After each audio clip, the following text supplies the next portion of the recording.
Apa dasarnya Mas Roy, Bu Tifa mengatakan ijazah Pak Jokowi palsu? Itu, sehingga kita bahas apa? Biar kita tahu apakah Mas Roy melakukan apa. Pemidanaan ini, menurut Bung Rismon, Bang Jagir, Bang Jambahan Girsang, bahwa ada pengubahan pada dokumen yang dianggap milik Pak Jokowi. Dan pengubahan itu disesuaikan dengan keinginan si pengubah yang dalam hal ini adalah tersangka dari Mas Roy dan juga Dr. Tifa. Silakan untuk kemudian dijawab soal itu. Bebas. Oke. Jadi begini ya. Assalamualaikum warahmatullahi wabarakatuh. Waalaikumsalam warahmatullahi wabarakatuh. Mas Roy dan Dr. Tifa itu dikenakan 4 hal. Satu secara berurutan ya. Satu adalah fitnah dengan ancaman hukuman 3 tahun. Kemudian 2 adalah pencemaran nama baik dengan ancaman hukuman 9 bulan. Yang ketiga adalah pasal mengedit seolah-olah itu menjadi dokumen yang otentik dengan ancaman hukuman 12 tahun penjara. Dan kemudian pasal 32 ayat 1 yang kita bicarakan yaitu melakukan merusak, menambah, mengurangi dokumen milik orang lain atau milik publik dengan ancaman hukuman 8 tahun. Nah pertama ya, kita bicara tentang sebuah rasionalitas ketika ada ancaman hukuman. Core bisnis dari kasus ini adalah ada orang yang merasa difitnah dan dicemarkan nama baiknya. Dan difasilitasi oleh KUHP dengan fasilitas ancaman hukuman 3 tahun dan kemudian 9 bulan untuk pencemaran nama baik. Tapi yang perlu dipahami adalah untuk fitnah itu ada kesempatan bagi yang dituduh atau didakwa untuk membuktikan bahwa apa yang dikatakannya tidak fitnah. Karena itu kita mengatakan nggak bisa Anda kemudian menuding orang fitnah tetapi tidak pernah ada pembuktian bahwa ijazah itu palsu atau asli. Itu satu soal. Tapi yang jadi masalah adalah ketika semua rakyat di Republik ini berbicara tentang fitnah, pencemaran nama baik, logikanya melompat. Tiba-tiba ada edit dokumen, ada manipulasi dokumen dengan ancaman hukuman 8 sampai 12 tahun penjara. Dan itu di-entertain dalam tanda kutip ya, saya katakan. Nah sekarang kalau kita kembali kepada pasal 32 ayat 1, kita bicara sebuah rasionalitas pemidanaan. Coba tampilkan pasal itu. Apakah kemudian itu sesuai dengan apa yang dilakukan oleh baik Mas Roy maupun Dr. Tifa? Ya, Oke. Upload. Saya bacakan biar tidak membuang waktu. Kalau udah nanti langsung ditampilkan aja ya. Oke. Nanti ditampilkan. Pasal 32, setiap orang, ini Undang-Undang nomor 11 tahun 2008. Setiap orang dengan sengaja dan tanpa hak, itu biasa ya. Atau melawan hukum dengan cara apapun, perbuatannya adalah mengubah, menambah, mengurangi, melakukan transmisi, merusak, menghilangkan, memindahkan, menyembunyikan suatu informasi elektronik dan atau dokumen elektronik milik orang lain atau milik publik. Tuh, tampilkan. Nah, saya berdiri aja. Boleh, silakan. Setiap orang dengan sengaja dan tanpa hak atau melawan hukum dengan cara apapun mengubah, menambah, mengurangi, melakukan transmisi, merusak, menghilangkan, memindahkan, menyembunyikan suatu informasi elektronik dan atau dokumen elektronik milik orang lain atau milik publik. Kalau kita bicara bahasa Indonesia, dan ataunya ada di mana? Dan ataunya ada di informasi elektronik dan dokumen elektronik gitu ya, dan ataunya. Tapi kalau kita lihat koma-koma ini seperti perbuatan yang akumulatif. Kalau seandainya tidak akumulatif berarti formulasi pasal ini keliru. Yang kedua adalah, saya baca 2 dan 3 biar ada satu kesatuan. Setiap orang dengan sengaja dan tanpa hak atau melawan hukum dengan cara apapun memindahkan atau mentransfer informasi elektronik dan atau dokumen elektronik kepada sistem elektronik orang lain yang tidak berhak. Kurang lebih sama ya, perbuatan mentransfer atau transmisi. Ini 12 tahun semua nih ya? Ini yang 8 tahun. Oke. Kemudian terhadap perbuatan sebagaimana dimaksud pada ayat 1 ya. Kemudian yang mengakibatkan terbukanya suatu informasi elektronik dan atau dokumen elektronik yang bersifat rahasia. Menjadi dapat diakses oleh publik dengan keutuhan data yang tidak sebagaimana mestinya. Pertanyaan kita adalah rasionalitas kita. Ada nggak Mas Roy Dr. Tifa melakukan perbuatan ini? Sehingga bahwa dokumen yang tadinya rahasia kemudian bisa accessible kepada publik. Atau yang tadinya dokumen itu utuh jadi rusak. Kan kita pakai rasionalitas saja. Makanya kami pada waktu pra-peradilan menantang. Silakan hadirkan saksi dan ahli yang mampu menerangkan bukan benar dan tidaknya tindakan. Tetapi ada minimal 2 alat bukti yang cukup, yang memadai untuk diterapkannya pasal 32 ayat 1 ini. Dan unfortunately nggak ada mereka hadirkan satu pun saksi. Yang ada ahli, tapi ahlinya ahli kitab undang-undang hukum acara pidana, ahli pidana, yang juga tidak bisa menjelaskan soal ini. Jadi kalau kita bicara tentang rasionalitas, it doesn't make sense. Bayangkan, kalau begitu caranya, maka orang-orang yang kemudian melakukan penelitian dan lain sebagainya mudah sekali dikriminalkan.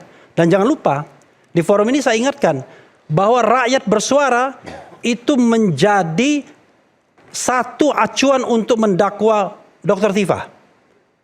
Acara tanggal 22 April. Ya. Ya. Dan ini bayangkan. Dan ini tidak jawabnya seharusnya gimana? terjadi. Kami Tidak sudah seharusnya melakukan terjadi. Kenapa saya keberatan katakan soal tidak itu? seharusnya terjadi? Karena Dua hal, seharusnya tiga dilakukan hal, ya. proses lewat Dewan Pers. Satu, kita berdebat di sini sudah ada perimbangan. Gak mungkin Aiman cuma mengundang kita. Sehingga apapun yang saya katakan bisa dibantah oleh lawyer Jokowi atau siapapun yang terafiliasi dengan Jokowi. Kan begitu. Karena itu kalau kita bicara tentang hak jawab itu sudah suddenly hak jawabnya. Kalaupun Anda tidak suka dengan apa yang terjadi, Anda bisa melakukan yang namanya komplain mekanisme Lewat kepada Dewan Pers. yang bersangkutan. Enggak, belum hak jawab. Di acara tersebut. Iya, Oke, hak jawab. betul.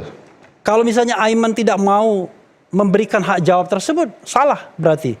Katakanlah misalnya hak jawabnya diminta pada next season, itu soal lain.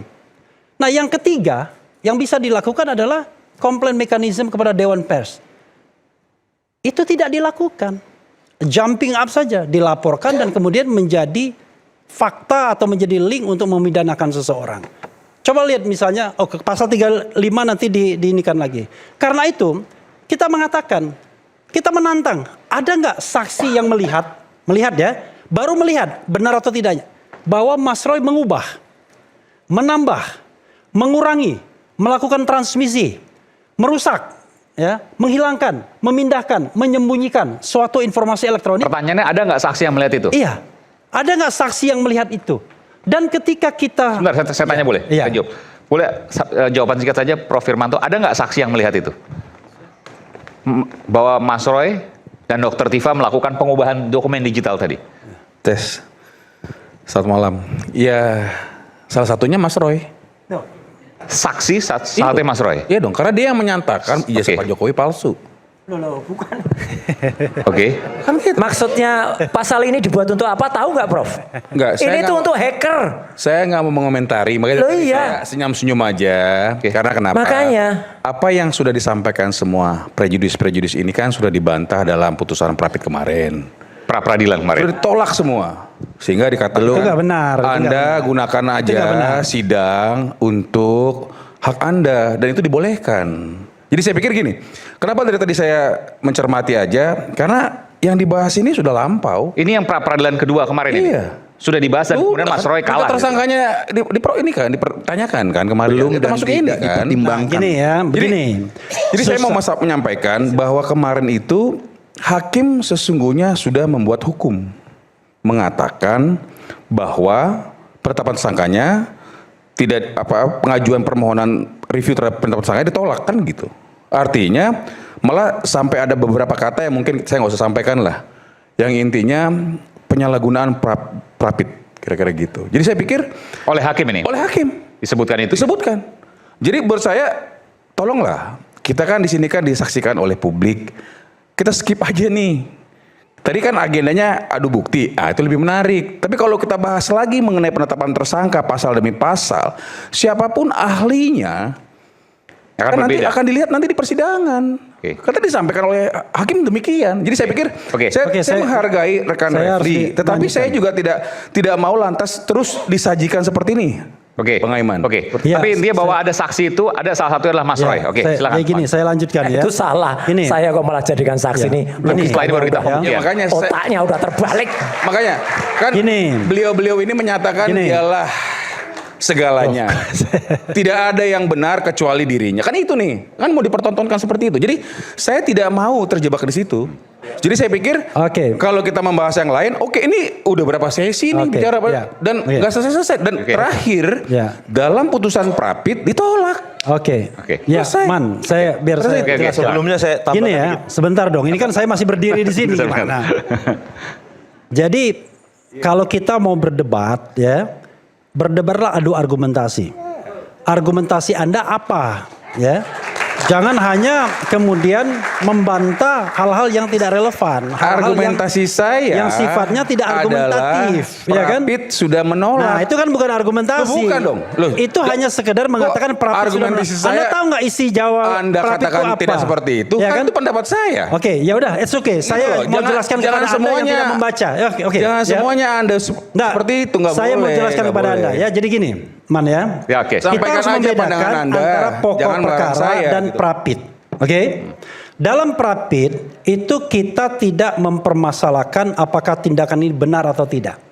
Kita baru menantang apakah ada orang yang bisa menjadi saksi dan ahli yang menerangkan bahwa Mas Roy dan Dr. Tifa melakukan perbuatan-perbuatan yang dikatakan di sini. Kami pada waktu Prapit itu mengeluarkan atau ada 4 saksi kami, ya. 4 saksi tersebut kami tanyakan kepada mereka pada waktu memberikan keterangan saksi apakah ditanya mengenai pasal 32 ayat 1. Tidak ada satupun yang mengatakan itu. Mereka mostly bicara tentang ijazah palsu Jokowi dan kemudian bicara tentang fitnah dan pencemaran nama baik. Nggak ada. 32 ayat 1 dan 35 ini jumping up. Itu faktanya. Nah, lalu kami juga menantang ahli. Ada nggak ahli yang bisa menerangkan sebuah proses yang kemudian bisa dikategorikan bahwa Mas Roy melakukan tindakan-tindakan ini. Dan dikaitkan dengan pasal 3. Bahwa dokumen yang bersifat rahasia itu menjadi dapat diakses, accessible. Jadinya, pertanyaan saya adalah, misalnya untuk dokumennya Dian Sandi. Kita bisa nggak mengakses dokumen Dian Sandi itu dari awal? Dari awal kita bisa mengaksesnya kok. Bukan dokumen rahasia, lalu kemudian dikutak-katik Mas Roy jadi accessible atau rusak. Kan nggak begitu. Jadi kalau kita menegakkan hukum nggak pakai rasio, ya susah. Ya kan, pokoknya. Oke, apalagi kalau saya menunjukkan pasal 35, itu nggak masuk akal. Pasal 35. Nah, ini ya, kalau dibilang ini perdebatan lama, belum bro. Kan belum masuk pokok perkara. Kemarin itu kita ditolak itu bukan pada substansinya. Tantangan kita tuh nggak dijawab sama hakim. Hakim menjawab apa? Hakim menjawab dengan prejudice. Apa?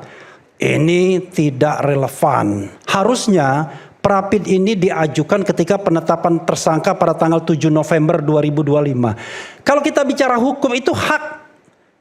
Kalau itu misal hak kita mau gunakan tanggal 7 November kayak atau sekarang kayak sepanjang dibolehkan oleh hukum ya nggak ada masalah. Apalagi kemudian seorang hakim mengatakan bahwa ini menunda-nunda pokok perkara. Ini menyalahgunakan Prapit dan lain sebagainya. Betul. Itu bukan pertimbangan hukum, Betul. itu prejudice yang seharusnya tidak boleh dibuat oleh seorang hakim. Hakim itu harus jelas clear, Anda salah, Anda benar, terbukti tidak terbukti. Kalau kemudian Anda membuat sebuah pertimbangan hukum yang tidak didasarkan pada bukti persidangan, itu namanya sontoloyo. Iya. Nah, perkara kemudian soal ditolak, udahlah kita paham lah yang namanya success story Prapit itu memang tidak banyak.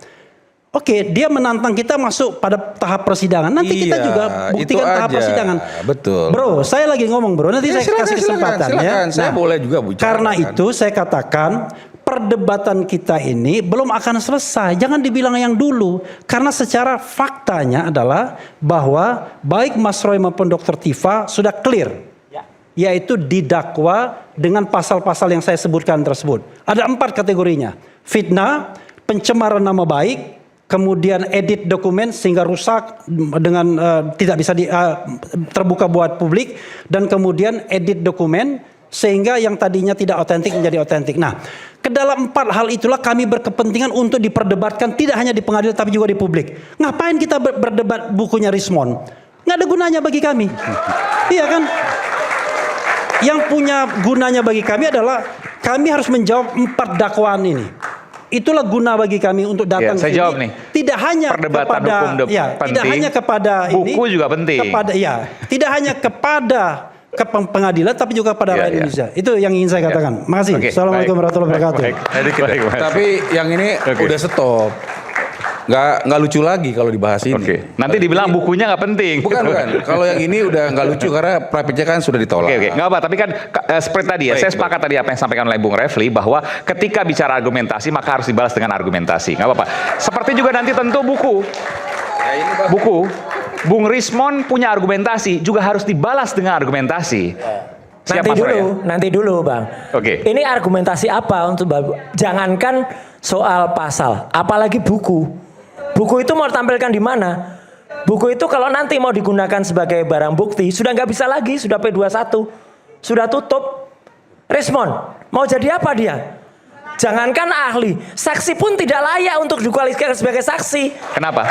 Karena dulunya Rismond itu adalah bagian dari yang tersangka. Kemudian mencari penyelamatan diri, dapat RJ, kemudian SP3. Kalau dia masih tersangka, dia kemudian jadi saksi mahkota, menyerang kami, lah itu malah boleh. Tapi sekarang udah nggak tanya kan deh pada lawyernya Jokowi. Jangan-jangan lawyernya Jokowi juga nggak akan pakai ini Rismond ini, nggak akan dipakai. Udah apalagi kita bahas bukunya, udah lewat buku pesanan lagi, ya nggak usah. Saya jelasin sedikit ya. Jadi pemirsa sekalian, jadi persoalan ini sebenarnya bukan persoalan Pak Jokowi lagi. Ini udah negara, udah JPU dengan para terdakwa. Maka saya harus menyampaikan tentu hal-hal yang terkait dengan Pak Jokowi ya sebatas ketika beliau akan diundang untuk menyampaikan ijazah-ijazahnya aja. Jadi kalau bicara masalah ini ya saya setuju dengan judulnya sebenarnya ya kita masuk ke pokok perkara. Ke pokok perkara kemudian kita membuktikan. Membuktikan apa? Apa dasarnya Mas Roy, Bu Tifa mengatakan ijazah Pak Jokowi palsu? Itu. Sehingga kita bahas apa? Biar kita tahu apakah Mas Roy melakukan apa? Biar jelas pemirsanya, biar juga masyarakat tahu. Sehingga tidak ada twist-twist lagi. Karena persidangan ini, persidangan untuk mengatakan bahwa Mas Roy dan Bu Tifa, sebagaimana tadi rekan Refli menyampaikan, diberikan kesempatan untuk membuktikan penyampaiannya itu benar apa tidak gitu loh. Nah kalau kita masuk ke materi itu maka hari ini kita bertanya apa kepalsuannya. Oke. Jadi jangan kemana-mana. Saya pikir itu, Mas. Oke, baik. Sementara ini memang masalah negara, memang betul. Tetapi kan masalahnya ijazah ini adalah ijazah milik mantan presiden, yang mana itu ijazah publik. Jadi dikatakan di situ adalah rahasia, sudah tidak rahasia lagi. Bahkan sudah pernah di persidangan informasi KIP, informasi Komisi publik. Informasi Publik. Bahkan saya ikut karena saya juga sebagai pengacaranya Bonatua, ya kan? Itu bahkan bukan cuma palsu saja, tidak ada. Ijazah itu apanya yang tidak ada? Ijazah itu tidak ada. Ya, nggak ada. Saya boleh tanggapin ya. Boleh. Nggak, sebentar. Ijazahnya saya belum- nggak ada maksudnya? Bonatua dengan beberapa kali sidang KIP Meminta. sebagai saksi, kemudian Kan ada fotokopinya. ya tapi faktanya tidak ditunjukkan, ya kan? Bahkan di Sebentar, ini kan yang diminta KPU kan? bukan di KPU diundang. KPU kan nggak nyimpan yang Setahu asli. saya tidak Bonatua diundang, sudah mencabut ya kan? gugatannya. Dan itu dihadirkan Nggak ada. Nanti saya untuk bilang. membawa bukti-bukti. Oke. Mereka dihadirkan itu tidak dibawa bukti-bukti itu dan tidak ada. Bahkan yang seharusnya disimpan di arsip nasional pun juga tidak ada. Sebentar. Ini kan fotokopiannya kan? Fotokopi karena Yang KPU kan fotokopi yang dilegalisir kan? betul. Iya. Ini kan yang Tapi itu yang kan disimpan oleh KPU biasanya. Pada waktu persidangan ini kan dikonfirmasi. Oke. Yang bersangkutan bahkan UGM pun tidak membawa dan tidak menunjukkan dokumen-dokumen itu. Hanya menarasikan aja bahwa Jokowi pernah kuliah, Jokowi. Oke. Selama ini pernah nggak melihat bahwa menunjukkan walaupun fotokopi ijazah, tidak pernah UGM. Jadi ini kan untuk apa ya? Kebutuhan mata kan? Artinya apa ya? Nah, apa yang ada di benak Anda di situ? UGM pun tidak pernah menunjukkan fotokopiannya. Persidangan yang berkali-kali itu, Bonatua menyimpulkan ijazahnya tidak ada. Bahkan di arsip yang seharusnya disimpan, yang namanya di ijazah kampusnya, arsip pun tidak tersimpan di sana.